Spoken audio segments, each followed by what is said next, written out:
norint paruošti šį reportažą, mums teko laukti ilgai. Pagaliau suskamba mano mobilusis telefonas ir malonus vyriškas balsas praneša džiugę žinią, kuri mus ir atveda prie Dusios ežero. Tai, apie ką mes čia taip paslaptingai kalbame ir ko vedini mes čia atvykome, netrukus. Laida geras visiems. Dar nedaugam teko girdėti apie naują ekstremaliojo sporto šaką plaukiojimą banglente su aitvaru. Vakaruose ji pradėjo populiarėti prieš 3 metus, o Lietuvoje prieš 1,5. Savaitės vidurys, pats darbymetis, o tiek vyrų matau pramogaujančių. Tai kas jūs čia sukviečia? Mes pasižiūrim prognozes ir važiuojam, nes iš tikrųjų vėjas savaitgaliais irgi atostogauja. Mes atvažiuojam pamedžiot vėjo. Jūsų sportas yra ekstremalus, galima taip sakyti. Ko reikia? Kas yra pagrindinis faktorius jūsų sporte? Mūsų sporte tai yra noras buriuoti, tobulėti, ta prasme, noras įveikti save, savo baimės įveikti, kažkaip pakilti po to virš savęs, paskui susirast naujas baimės, paskui jas vėl įveikti. Visi jie prieš daug metų pradėjo plaukioti burlente. Didelė patirtis jiems padėjo greit ir gerai valdyti banglentę su aitvaru. Įdomu, koks skirtumas tarp burlentės ir banglentės su aitvaru ir kurią yra lengviau suvaldyti. Burlentė, reiškia, yra visai kitas sportas, jis yra daugiau skirtas jūroje, bangose, skirtingai negu nuo aitvarinio buriavimo aitvaru su surfingu, su, reiškia, wakeboardu, jeigu galima pasakyti.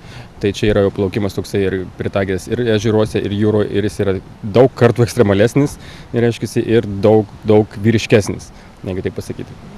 Aitvaruose yra daugiau jėgos, o burlentėse yra daugiau subtilumo. Burlentės yra kaip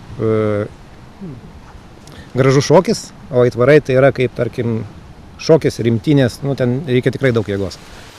Idealiausios sąlygos plaukioti bei skraidyti banglentę su aitvaru yra jūroje, nes ežeruose tai gali daryti tik patyrę sportininkai, todėl kad atsiranda daug kliūčių – žmonės, medžiai. Banglentę su aitvaru galima ir paskraidyti. Lenta, ant kurios stovima, varo ne burė, o didžiulis aitvaras, kuris pritvirtintas prie maždaug 30 metrų ilgio linų. Skriejant juo, vyrai išdarinėja įvairiausius triukus. Nusileidžia ant vandens ir vėl kyla.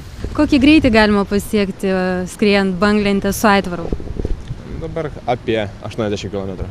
Čia jau maksimalus greitis ir dažniausiai būna nekontroliuojama situacija.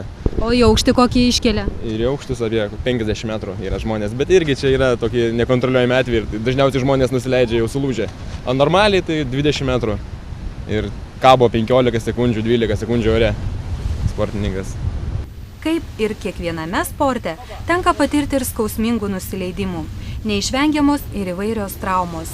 Kai tik pradėjau mokytis aitvarinio buriavimo, tai iš tikrųjų nepasirinkau tinkamų sąlygų ir be to buvau praktiškai vienas čia likęs ir buvo taip, kad mano inventorius nusileido, žodžiu, medžiuose ir gerai, kad aš pats, reiškia, tenai neatsidūriau, tai tada supratau, kad vis dėlto reikia apdairiai tą viską daryti. Pomėgiui valdyti banglentę su aitvaru reikia nemažo fizinio pasiruošimo. Todėl merginos visame pasaulyje sudaro tik apie 20% dalį visų plaukiančių banglentę su aitvaru. O kaip Lietuvoje? 3 moteris bando ir viena jau biški plaukia ir kažkas gaunasi, o kitos dar biški žaidžia ant kranto, vandenį. Tai brangi pramoga. Komplektas lenta, aitvaras, apranga kainuoja nuo 3 iki 10 tūkstančių litų. Pučiant skirtingo stiprumo vėjui, norint pramogauti, reikia turėti bent 3 skirtingo dydžio aitvarus.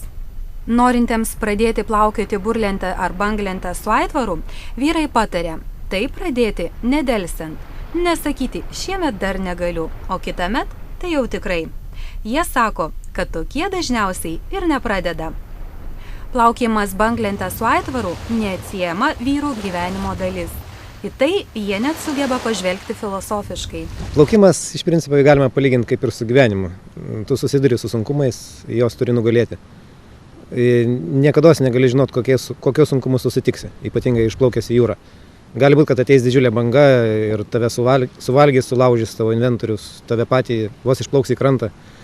Ir esmė yra turbūt tame, kad neišsigąsti šito, bandyti dar kartą apgalvoti, kas atsitiko blogai, save treniruoti, ruošti psichologiškai, fiziškai ruoštis, vėl išplaukti, nugalėti šitą reikalą ir paskui išmokti šito džiaugtis. Artėja šaltasis metų sezonas. Tad visi patraukė kas kur. Patraukė tam, kad vėl atėjus pavasariui jie susitiktų. Laida